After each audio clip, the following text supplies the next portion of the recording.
people I call retrogrades. How to re-evangelize the de-Christianized West. Support us in any way you can, most especially by your prayers. From an authentically Catholic perspective. Right-minded, righteous group that's equal in strength to the radicals. From an authentically masculine perspective. You and your friends versus me and my friends. Bring it on.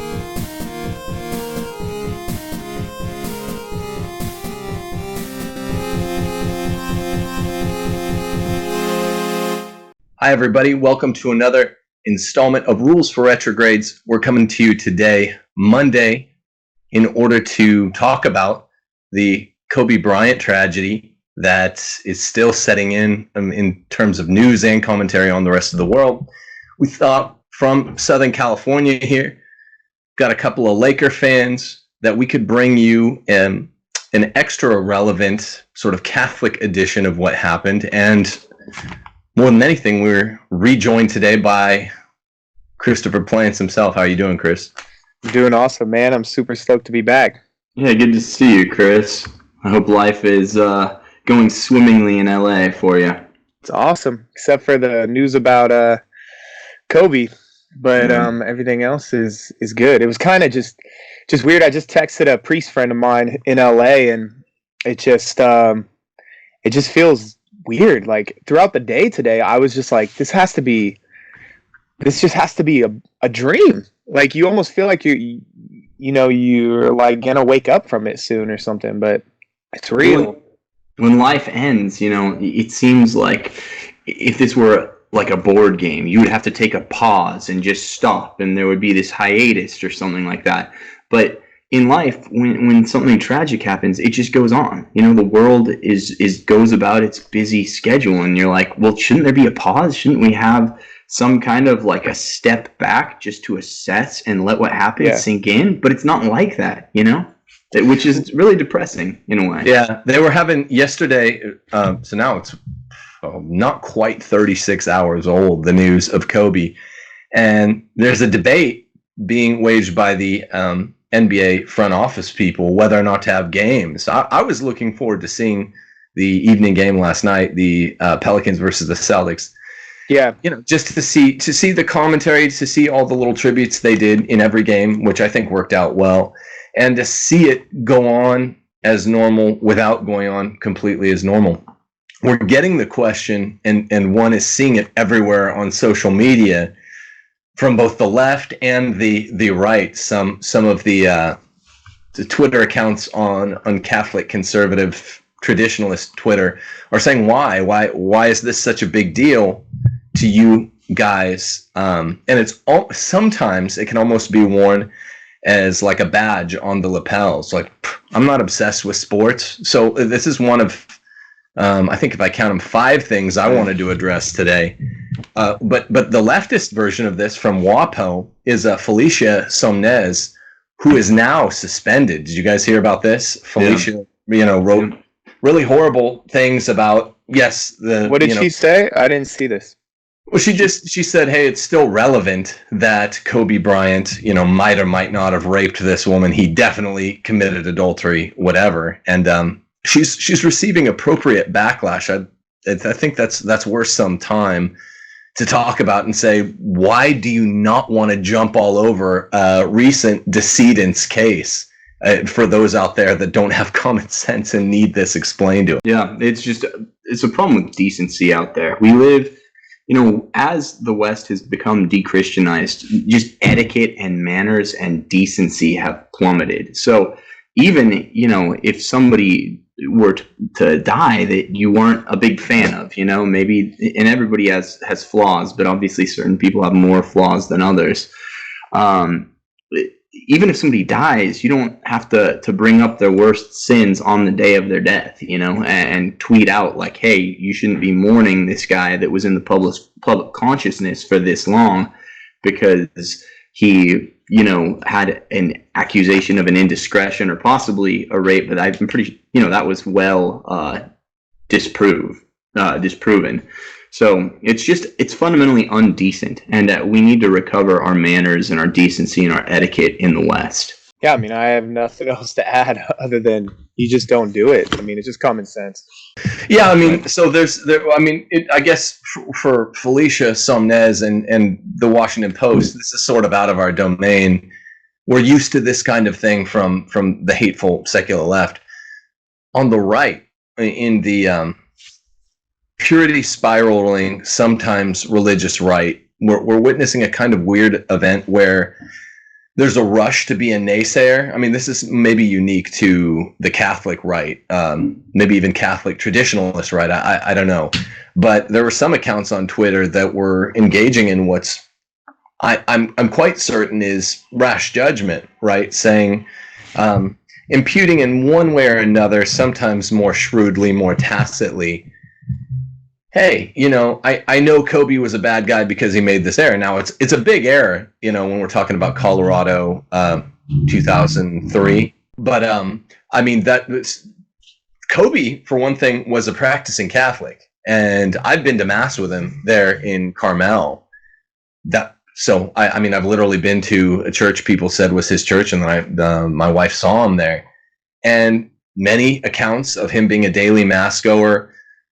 At some level, you only care for his sake, but at another level, it's really natural that we care as Catholics, just historiographically, when something happens to a Catholic. So I wanted to push back some on the naysayers that are saying,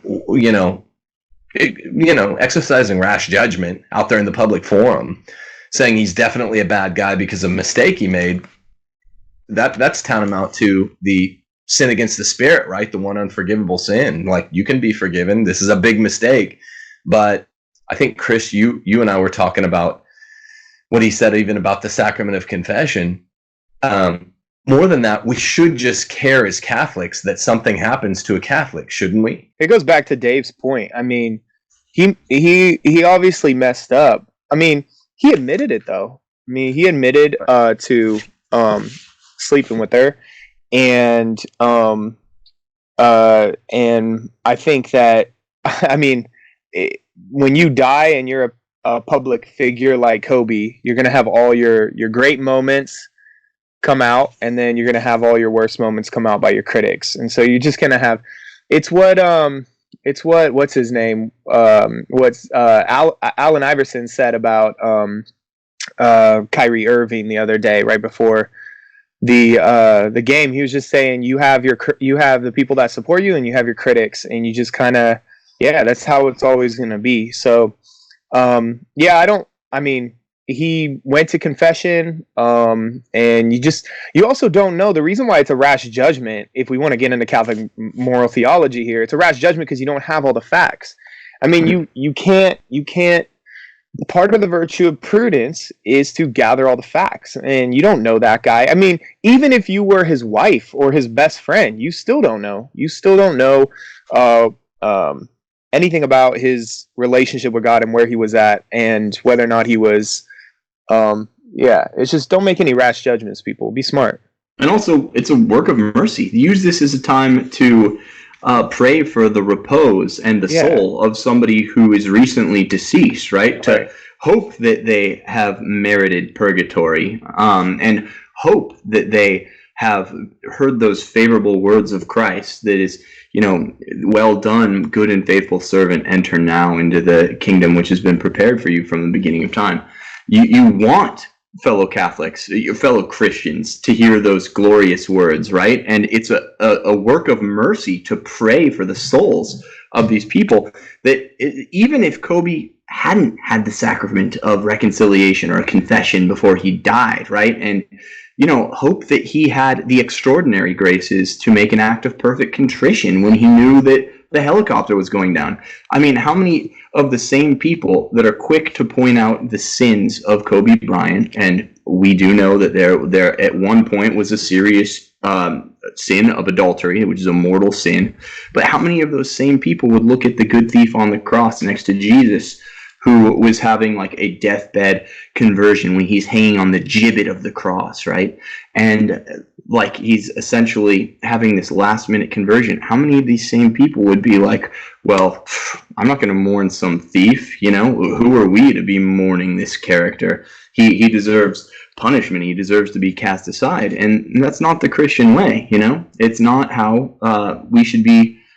We should be looking down on Kobe Bryant. Right? You want this man to have made it to heaven. I feel like this is common sense. I mean, this shouldn't even be a debate, right? You just don't know. You pray for him. You pray for all the people that died. You pray for yourself. I mean, you don't know when you're going to die. I mean, one of the things that I hope that the Kobe stuff would be a sort of a point of departure to just talk about death itself, you know, and something, somebody like Kobe, who's a physical phenom, right? He's got this amazing talent. He's it seems like he just retired a few years ago. He's in great shape.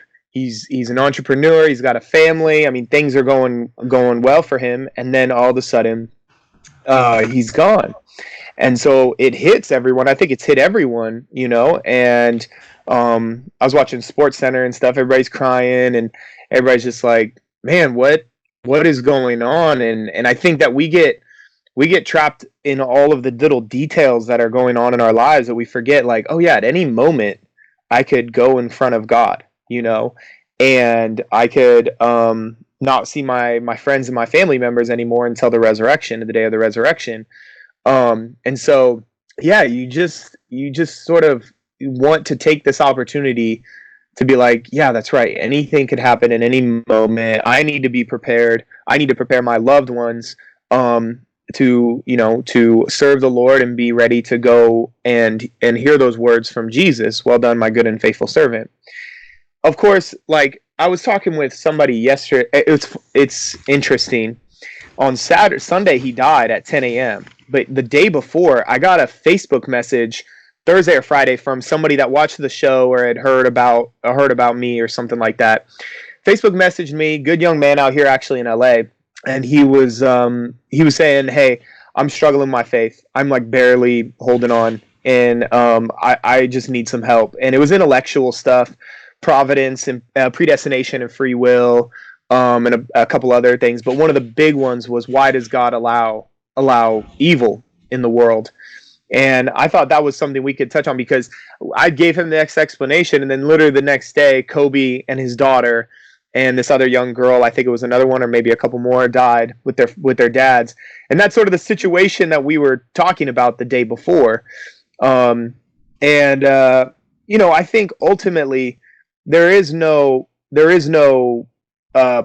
proposition or syllogism that you can give to sort of, hey, this is why evils, natural evils, moral evils occur. Well, we know how moral evils occur, but accidents like natural evils, like an earthquake kills, a bunch of people, or a tsunami, or a helicopter crash, that is more difficult, right? Because moral evil, we know. I mean, Hitler was evil. He did what he did. But then you have these accidents, these natural evils that happen, and you're like, why does it happen to good people? Someone like Kobe and the other people on the plane, his daughter who was only 13, and that sort of hits people. I think people are searching for that answer. I know whoever the priest is that's gonna be saying Kobe's funeral is gonna have to probably bring up that, which is, he had everything going for him. She had everything going for her at 13 years old. I heard she was a really good athlete, and so on and so forth. So the question. I answered this guy's question on Saturday, and then Sunday this happens, and I was just reflecting on, what sort of is the answer. And the fact is, well, Chris, go ahead. The answer is simply is that we are pilgrims in this life, and we are. It's a great grace, and it's the cause of many conversions that people meditate on the fact of their own death. Right? They say there's two certainties in life: death and taxes, but death is a certainty, and to be able to meditate on the fact of death is the starting point for holiness for almost everybody. That's why Christ talks about hell more than heaven. Thinking about eschatology, the four last things, death, judgment, heaven, hell, these are great. It's a great starting point for opening the soul to graces. And so I've seen, even in the context of the fourth commandment before, where there's obviously the promise attached that for those who honor their parents, they're going to live long. So, theologians have grappled, even Aquinas grappled with, well, why is it not universal? Why is it not universally enforced that some kids who are respectful of their parents die young, And it's because it's, in a way, God, this is what a lot of the theologians who have tackled this say. They say, well, God can, providence is obviously omniscient. So God knows that maybe if somebody were allowed to continue in their life, they'd actually have this opportunity where they would fall away. So maybe being taken young is actually a great act of mercy by God. God knows when you're in the state of grace, and he takes you at the right point. And the reason, why is there natural evil? A great question in theodicy, right? Theodicy is the fancy way of saying, why does an all-good God allow evil? How can an all-good God can coexist with privation, right? The answer to the question, I think, of theodicy in the natural realm, why did natural disasters happen? Why do earthquakes happen and kill just randomly, people who aren't expecting this thing and wiping them from the face of the earth? And another one you hear is, why do animals suffer? And because certainly the suffering is more than adequate to tell the body to avoid pain and to seek out certain pleasures and stuff. The suffering can be so great. And I think there's a great answer to these things. And it's natural death, and natural disasters that come into the world keep us on our toes, and they call us to remember that we are going to die someday, and we don't have an infinite amount of days, and we don't know the day nor the hour, right? Just like the day of the second coming, we know not the day nor the hour. Our death is going to come like a thief in the night. Or in the parable of the rich fool, right? God says to him, "You fool, this very night your life will be demanded of you." So God, by allowing these unpredictable deaths, is actually calling people to repentance, which is a great opportunity for grace, right? And with suffering, what is the cause of all suffering? Original sin. Actual sin, is actually a sort of effect downstream of original sin. Sickness, all forms of suffering, accidental sufferings, death. So death is the wage of sin, of original sin. And so it's kind of the easy solution. When people ask you the theodicy question, it's it's hard to talk to people going through it. But philosophically, it's very, very simple. And theologically, it's very simple. Sin causes all death, accidental, and the direct ramifications of what we have. I wanted to ask two things. I guess extrapolate on two things from what Dave said. I think to get back to the naysayers that are out there, kind of balking at the idea of Catholic guys like us caring about, a celebrity, a celebrated man in the world, in and by the world. I think everyone kind of has it trained in them, at least in well-established traditionalist conservative Catholic circles. I think they know you kind of have to give the theological answer so as to avoid falling into the unforgivable sin. So I think they kind of know, all right, I have to give credit to the efficacy of confession and all of that, the novissimi, the four last things, whatever. But where I think they get into seriously pushing back is the idea of kind of historiographically, why should we care about a subset of Catholic celebrities? And I think that's a good answer to get into. Why ought we to, missiologically, Chris is one of your big interests, missiologically, why should we care about Catholic celebrities, and kind of celebrate the fact that this is a chance to evangelize? It's the short answer, probably. And then these same people, push back in the sense that there's this is something we've talked about a lot on this show. There's a kind of resistance to natural virtue, and there's a kind of false dichotomization of people like Kobe that had maybe big flaws in life, but had really well pronounced natural virtues. And a lot of these people in these kind of purity spirals, will overemphasize the supernatural virtues, which are supposedly only come after the natural virtue. I mean, Kobe, we all know, had the natural virtue of hard work and excellence in his field, right?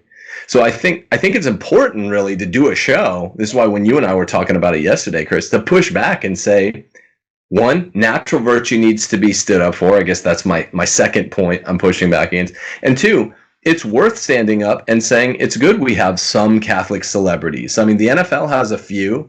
Harrison Butker, a friend of the show, playing in the Super Bowl on Sunday.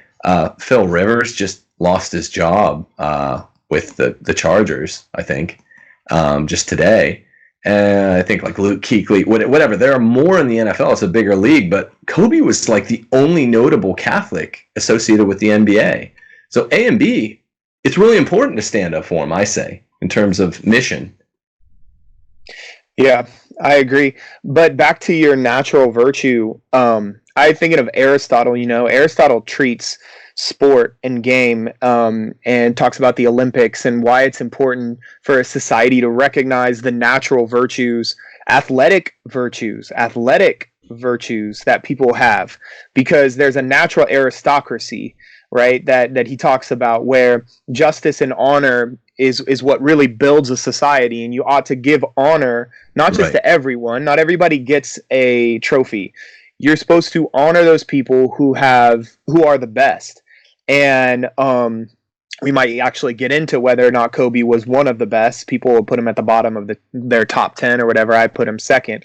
But either way, he was the best of his generation, and he ought to be. There's nothing wrong with honoring someone for excellence in the field of basketball or baseball or sports, or even a spelling bee or something, because you're honoring a certain excellence. And it's almost a liberal argument to flatten everything out and say, well, it doesn't all matter. It doesn't matter. We shouldn't give him trophies. We shouldn't give him awards. It's like, what are you talking about? We're supposed to. We're supposed to honor those people who have natural virtues. I don't know if it's the right word, but capacity.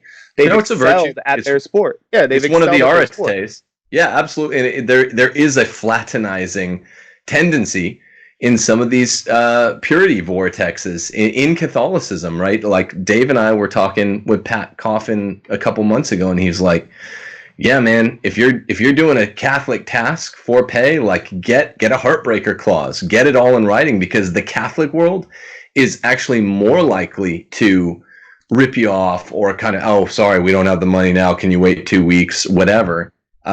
There's a lot of mediocrity in the Catholic world from the fact that we have flattened everything and supernaturalized everything instead of recurring to natural virtue. It's irritating. Recreation is important. I've heard in some trad circles people priding themselves like, the only thing I watch on television is the news and EWTN. It's like, hey, look, I follow the news closely. I love EWTN. EWTN, partly, and God bless him and keep him in the faith and keep him on the road to repentance. But like Father Karapi, guys like Mitch Pacwa really helped me revert to the faith in college. So God bless them. But you need recreation in life. You can't just pray all of the time. Your mind ceases to function properly. It's like trying to study all the time, right? Or trying to, even if Tim and I just wrote our 2 books, and trying to write all the time, your mind stops being able to function. There's an actual good and holy component of recreation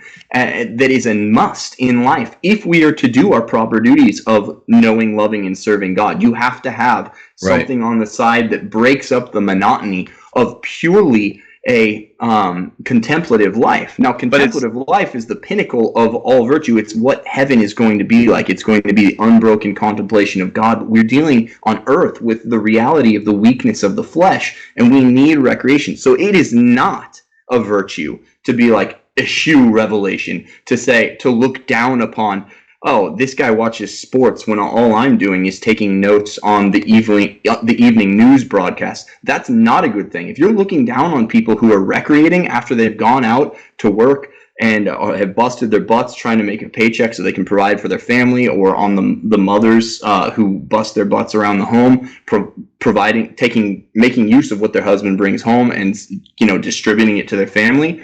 That's a really bad thing. These people deserve recreation, and these sports stars and even music stars, their lives need to be holy. Obviously, no one's making excuses for where there are sins committed. They need to be called to repentance strongly. But they're doing us a great service. So when you spend all of your time, like growing up, admiring Michael Jordan, it's unnatural to be like, well, Michael Jordan just died, but he wasn't Catholic, so whatever.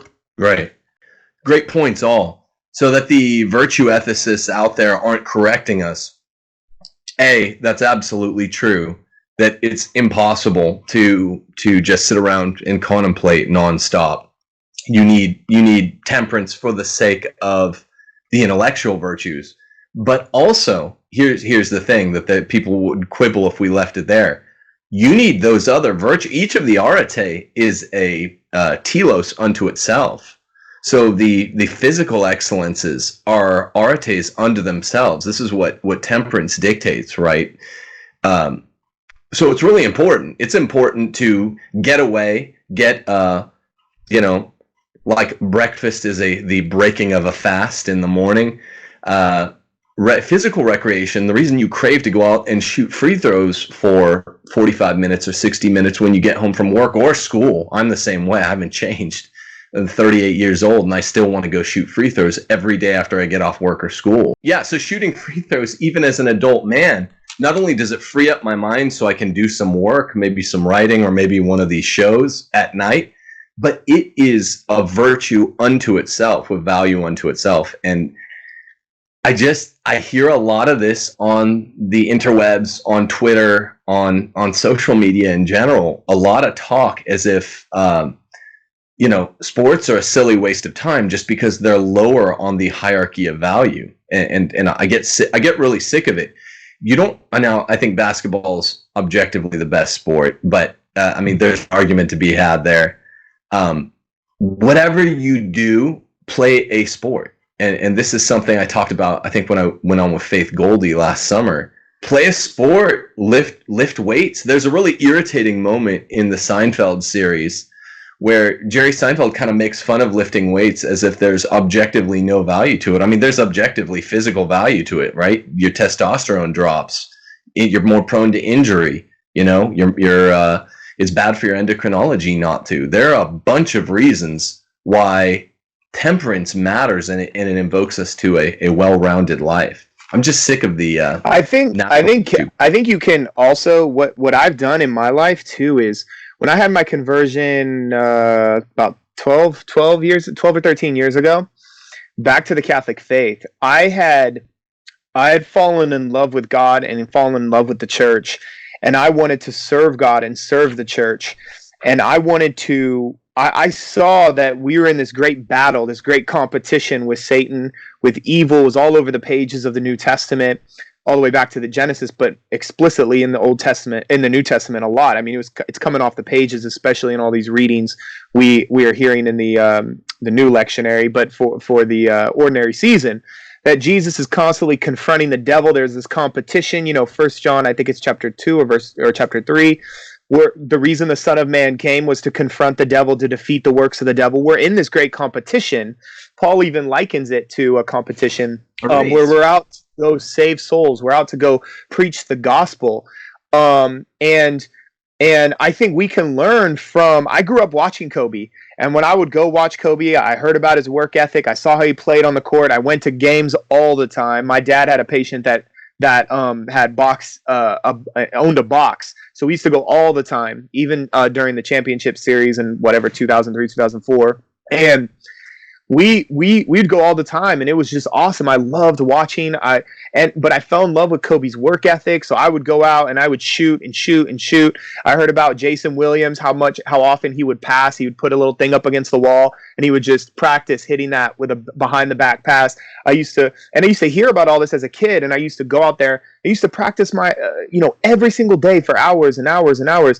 Then when I had my conversion, I thought to myself, okay, God, he told me he wants me to go back and evangelize the people of LA. It's like, okay, I'm going to do everything I did for a perishable crown to become an MLB player or whatever. I'm going to now do it for an imperishable crown. So all of that work that I put in as an athlete, I'm now going to transition that to the supernatural level. I'm going to pray, I'm going to study, and I'm going to try to teach and evangelize and sanctify myself, which is the hardest part, as often as I can. Like Paul says, he beats his body like a boxer so that after preaching to others, he himself is not disqualified. There's actually an interesting story behind the word gospel itself. Gospel comes from a gospeler, someone who would race another runner. It's where we get the marathon from. Obviously, the Battle of Marathon between the Spartan soldiers and the Persian army. But that was an ordinary thing in the ancient world. It was you had young men who were athletes, and they would race each other, and they were gospelers. They would race each other to go and deliver the gospel, the good news, to the king of the military victory, and whoever got there first won the prize. This is why Paul says, I run the race so as to win the prize. Don't you know only one receives the prize? And so I try to outpace everyone to go bring the gospel to the nations, because he's a gospeler, going and bringing the good news of Christ's defeat over the dark powers to all the way west to Spain, because he wants to fulfill the Isaiah prophecy. But he's competing. He's in this sort of sports mentality where he's running to get this prize, this imperishable crown. He's a boxer. He's taking what's this natural virtue and upgrading it for the service of Christ the King. So there's a nexus there between the two. And that's what people don't understand. The flesh is easier to conquer than the spirit, right? Yeah. Just like the spiritual sins are higher than the carnal sins. People hear carnal sin and they think that's just like lust, or, you'll hear it a lot with Fatima. Sins of the flesh lead the most people to hell. Actually, the sins of the flesh are anything that have to do that emanate from the bodily urges or bodily passions, right? It's not just lust, but so it's easier to tame the things of the flesh than it is to tame the sins of the spirit, which is why the first sins, of course, were spiritual. The sin of Lucifer, the sin of Adam and Eve. These are spiritual sins, and to master the flesh, it's a lot easier to do that than it is to become a spiritual master. So I think it's a really good thing that you have kind of a foundation built for being able to, with the power of grace, really master the spiritual life. If you can inculcate these natural virtues, and then you add grace on that foundation of natural virtue that you have, and you can reach up and you can really become a spiritual master. Remember, the two primary failures of intemperance, says Aristotle in books 4 and then again in 7, are touch and taste. So either people abusing their sexual organs or their gastrointestinal organs, right? And because both deliver this kind of accidental pleasure, right? When you're abusing either system of organelles or whatnot. Virtue is kind of the same thing in reverse. Virtue, like both of you guys are saying. I have very specific memories of going through law school, the 2010 Western Conference playoffs. Kobe Bryant was amazing. The only reason that the Lakers got beyond the Thunder, that's actually the year I kind of started rooting for the Thunder as a kind of passing of the baton of who I rooted for. Grew up a Laker Showtime fan. But I remember studying for finals at the beginning of the 2010 playoffs, and Kobe had some prodigious games in the second round of the playoffs. And I just remember very specifically wanting to quit studying that fourth semester of law school, a hard semester of law school by most people's count. I've studied, I would tally hours I'd studied, like 20. So this is intellectual virtue now. It's higher than just physical or the even usual moral virtues. And I'm like, I'd studied 20 hours, so isn't that good enough? I knew that wasn't good enough to get the grade I needed. It ended up being my best semester in law school, by the way, was that fourth semester. And I was very specifically thinking of Kobe. I'm like, I didn't have the greatest fall semester. And I thought of how Kobe had lost to the Jazz and missed 2 or 3 big shots, and how he went the next night after losing, I think, the previous playoffs, and was getting up shots all night, right? And this is part of what spurred him on, is just always wanting to be the best at a natural level, wanting to be the best and working himself. And this literally was what I was thinking, to be like, no, I need to stay up 3 more hours and keep working 3 more hours. Kobe's getting up shots. Yeah, Doc Rivers talked about him being, a fierce competitor, and the thing is he didn't just work hard; he also wanted to win, and that's the sort of Mamba mentality that I think Catholics need to have. They need to wake up every day, and they're like, "Look, sin, darkness, death is advancing in the world, and we need to do something about it. We need to do something about it. And the best thing we can do is teach Scripture." And to evangelize, to pray, to bring people into communion with our Lord in the Holy Eucharist, and all that. We need to be competitive, and that means also something that a lot of people, his teammates didn't like it, but he would call his teammates out. He'd call his brothers on the team out and say, "Hey, I want to win, and that means I'm not just going to put in my work. I'm going to force you to put in your work." And I think that's always something in sports. Like, you can yell at your buddy because he's slacking off, and in sports somehow it's like you guys are best friends right after. Right. And in the church, that's how it used to be. Jerome calling out Augustine, Augustine, I think they had something, it's like Paul calling out Peter. It's this, hey, we're on a team and we're going to call each other out and call each other to holiness and to to put. I thought that's another good example of sort of natural virtue, calling the people on your team to greatness, not just yourself. Might be the one thing that you're saying here that some of the purity spiralers like. They're like, yeah, we like that. We can nip at the heels of our teammates. No, but it has to be rational. That's not. It does. That's not. Yeah, that's not.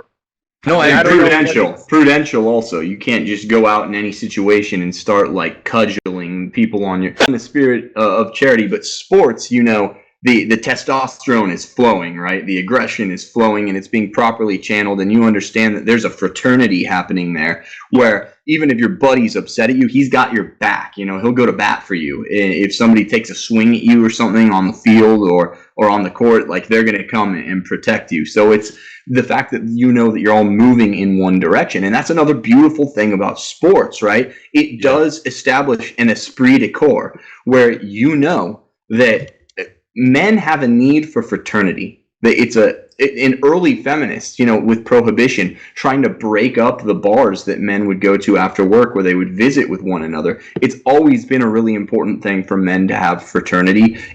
Because so much virtue is inculcated by way of looking at someone you admire and trying to, like you guys were saying, in a way, do what they do, right? And inculcate the virtues that they so well inculcate. That's important for men. Yeah. Right. You mentioned that before. That's an Aristotelian means of acquiring virtue. And so men have this inborn desire for that, because we used to push like woolly mammoths off of cliffs together, right? So one of in first wave feminism, one thing was like breaking up these meeting spots for men to have fraternity, and it's really bad. Now, sports provide this manly outlet, right? Sports provide this way where we can get our aggression out and channel it to something positive, and also bond with each other. And they provide a way for us to look at exemplars of certain virtues and to aspire to be like them. And video games don't count. There's not a substitute. Video games aren't a substitute, guys, for actually going out and playing basketball. Yeah. You can't just play, at Madden or whatever. You got to get out there and get physical.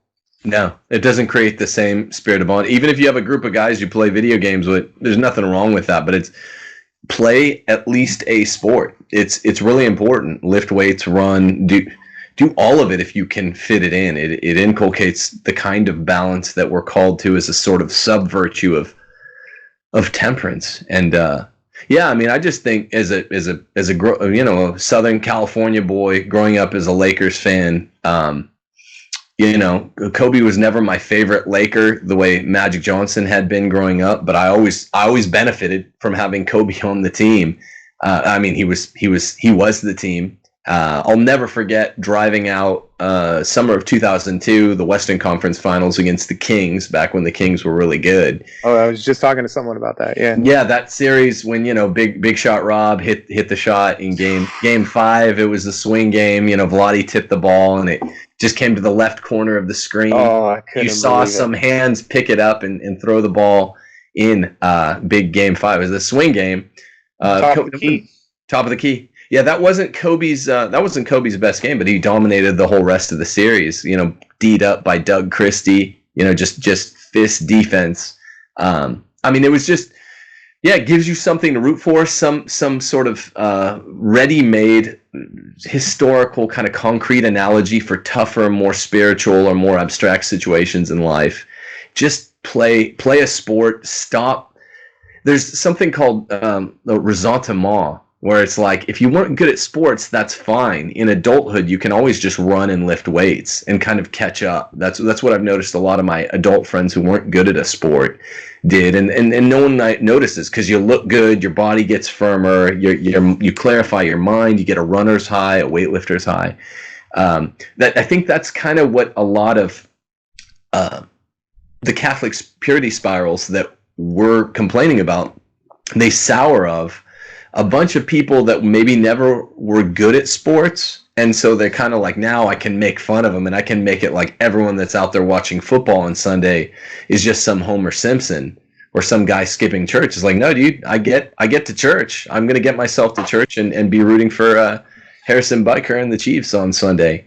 Well, there's another component too, Tim. I think you're right. You're spot on when you say, yeah, people might have resentment towards something that they couldn't achieve or didn't achieve for whatever reason when they're younger. But also there's kind of a creeping Manichaeism in right. Traditionalist circles in the church, where it's like all things of the flesh are to be avoided and pushed away, and only what is spiritual will be seen as good.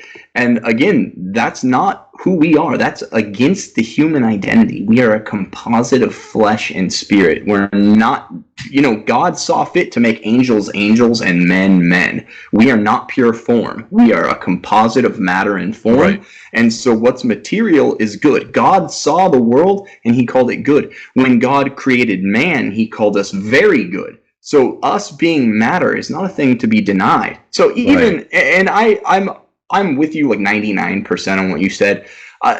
I think that everybody needs to do something like tangible with their hands. I don't necessarily say everyone has to be like an athlete, because some people just lack, pretty much any athletic skill. Like in Rudy, when he says you don't have a lick of athletic talent. He led his team in tackles, though. That doesn't really square with the fact. I never got that in Rudy. What the caretaker said to him. I guess Hart was probably good enough at the high school level, but it wasn't enough at like the elite college level. But yeah, so do something with your hands, and yeah, all men need to be lifting weights anyway, because you need to be either protecting your family or protecting your church. So you got to have some muscles, but we need an outlet for kinetic energy. We as people, not even just men, women need a kinetic outlet and a way to recreate with their bodies, right? And so do something with your hands, whether you take up like carpentry or, some hobby like that. Well, but talk to your cardiologist. They say it's you have to have your heart rate at some minimum level 6 times a week. 6 times a week. And then there's a reason you get all those endorphins, that natural high. You don't have to pop psych meds.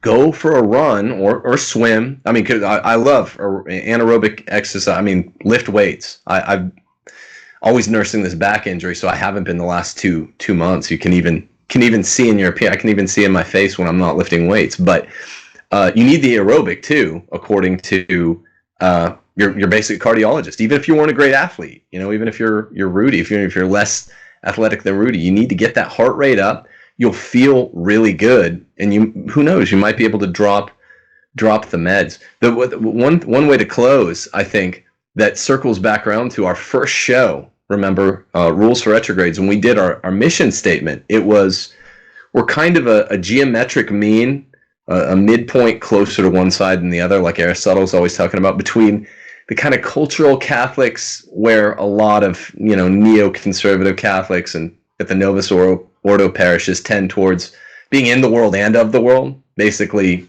you capitulate to the world. And on the other side, we're closer to this side, but there is this tendency when Dave says, I'm thinking Donatism, you're thinking, I forget what you said. Manichaeism. Manichaeism, or you're body hatred, as Plato calls it, to saying that no, the Christian should be neither in nor of the world. And we said no, we're just whatever Jesus said, man, and it's always the Aristotelian mean in the center. Be in it, but not of it. This side wants to be in and of. This side wants to be neither in nor of. You got to be in the world, meaning you have to care about some worldly things, like some sport. I don't care what sport you do. Pick a sport, right? I don't care what aerobic exercise is best for you. You might need something low impact. Pick one. And men need some anaerobic exercise as well. Pick one. Don't be of the world. In other words, take the Mamba mentality here in closing.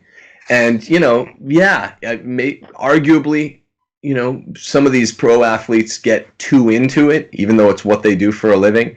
And it can pull you away from your faith. It's a common story. Dude, I thought of a good way to describe like our show, how we were talking about how we are the mean between kind of trads and like the JP2 Catholics. How about saying it like this? We are as faithful and orthodox as the most hardcore trad, but we are as open to authentic and true development in discipline as, a JP2 Catholic. That's how I would describe my part of the show. With that said, I think absolutely we need to undo the disciplinary reforms of the council and all that. I have a totally different show, but yeah. Authentic. And that's the modifier might be true. Anything authentic. I want a completely ubiquitous TLM every Sunday around the world. That's what I'm for. But yeah, that's not a bad way of putting it. Anyway, the final thing that Chris pointed out yesterday, we're over time here, but is the funerary opportunities here, bishops of LA. I'm talking to you. The funeral should be directed in such a way as to evangelize the world, because this is going to be like Princess Diana's funeral for the West Coast. This is going to be like the death of any huge celebrity. Kobe Bryant, I got my rookie card out. I was just looking at it last night, depressed all day. I brought it with me to work and just set it on my desk, and I was looking at it. It's going to be big, and this is how we show the world the beauty again of a big traditional, Latin. I don't think Kobe attended the Latin Mass, but a big Latin traditional beautiful funeral service with a truly compelling evangelical, get the boomer stuff out of there. For the young people seeing this thing, we should make it beautiful. We should do it up. I know it's a private affair technically, but it's going to be the world's also, because if they choose to make it public, the funerary opportunity is huge. And Kobe, R.I.P. We're praying to Jesus as this man went to his particular judgment yesterday. All the reports were he went to Mass at 7, and some people say they saw him receive, meaning hopefully he had been to confession recently, and his daughter as well. And we'll be praying for Kobe and for Southern California. All three of us are here right now. I will say, palpably, without being a celebrity chaser, it feels changed without having Kobe Bryant here. It's a weird feeling. And it is. I felt weird all day and all day yesterday. We couldn't get away from the TV. Yeah. Yeah, especially in the city of LA. I mean, it just feels different. Like I was texting that priest earlier. It's like, because he's a young priest too. I think he's around my age. And it's like, man, it feels weird, having Kobe here all the time. But yeah, rest in peace. Yeah, rest in peace. I agree. Please do pray for the repose of his soul. And all the other victims too. Yeah, no, of course. Yeah. Of course. And his 13-year-old daughter, God rest her soul. There's no need to virtue signal by pretending that it's not a big deal. It is. It's a figure we all grew up with, and he helped shape the fabric of American popular culture for almost for the most part, for better, right? He was, by and large, by all accounts, a good role model for many young men in many respects, obviously notwithstanding his serious and grave public indiscretion. But this is why you extend benefit of the doubt and understanding as a Christian. He's also publicly repented of this thing and has gone to confession. So he wasn't a hardened and unrepentant sinner. He was repentant, and we all fall into sin. Please keep him in your prayers and hope that he has attained a favorable judgment by our Lord Christ. Amen. Amen. God bless Kobe Bryant. Chris, thanks for rejoining us today. It was good to see you. And yeah, we'll catch up with you guys on Wednesday. Thanks everyone for being here. All right, God bless peace out. Kobe Bryant. Thanks. Peace.